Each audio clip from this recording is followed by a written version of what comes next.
வேற யார்ட்டையும் போக மாட்டாங்க. மனைவிட்ட மட்டும் தான் அவங்க வந்து தாம்பத்தியம் வச்சுப்பாங்க.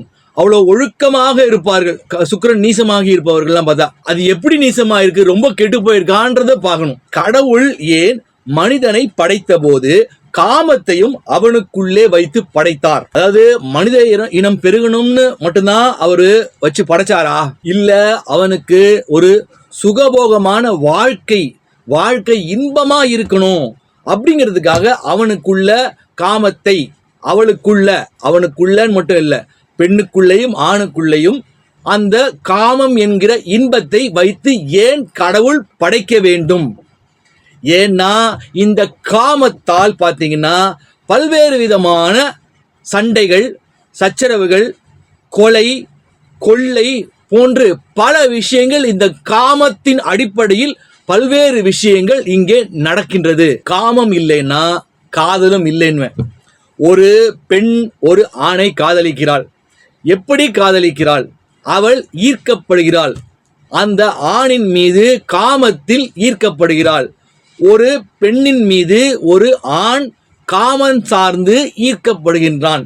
அதனால் அதாவது ஒரு 10 பொண்ணுங்க இருந்தாலும் 10 ஆண்கள் இருந்தாலும் அந்த குறிப்பிட்ட நபர் மேல, அது ஆணோ இல்ல பெண்ணோ, அவர்கள் மீது இவர்களுக்கு காமம் சார்ந்த ஒரு யோசனை, ஒரு சிந்தனை ஏற்படுகின்றது. ஒரு ஈர்ப்பு, காமத்தின் சார்ந்து ஒரு ஈர்ப்பு ஏற்படுகின்றது.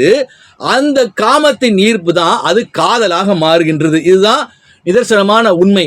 அந்த காமம் இல்லைன்னா அங்க காதலும் வராது, அங்க காதலுக்கும் வேலையும் இருக்காது. இப்போ நான் தொடர்ச்சியா உங்கள்கிட்ட அப்படியே அருவி மாதிரி பேசிக்கிட்டே இருக்கேன். இதுக்கான காரகத்துவம் என்ன அப்படின்னா, இதுக்கான காரகத்துவம், பேச்சுக்கான காரகத்துவம் புதன் கெட்டு போச்சுன்னா அங்க ஒரு மனிதனுக்கு பேச்சு கெட்டு போச்சு, சிந்தனை கெட்டு போச்சு, கிரியேட்டிவிட்டி கெட்டு போச்சு, எழுத்து கெட்டு போச்சு. அப்போ தொடர்ச்சியா நான் அருவி போல பேசி பேசி பேசி இப்போ 1 மணி நேரம் விட்டீங்கன்னா கண்டினியூஸா பேசுவேன்.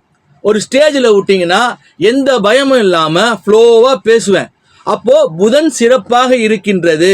புதன் சிறப்பாக இருக்கின்ற காரகத்துவத்தின் அடிப்படையில் அவனுக்கு எனக்கு பேச்சு அபரிமிதமாக கொட்டிக்கொண்டே இருக்கும். அந்த சரஸ்வதியின் கடாட்சியம் என் நாக்கில் தாண்டவம் ஆடுகின்றது. இங்க பல பேர் காதலிக்கிறார்கள், கல்யாணமும் செய்து கொள்கிறார்கள். அப்படி கல்யாணம் செய்து கொள்பவர்களில் பாதி, 100க்கு 50% இல்ல 60% அது தோல்வியிலும் முடிகிறது. இன்றைய காலகட்டத்தில்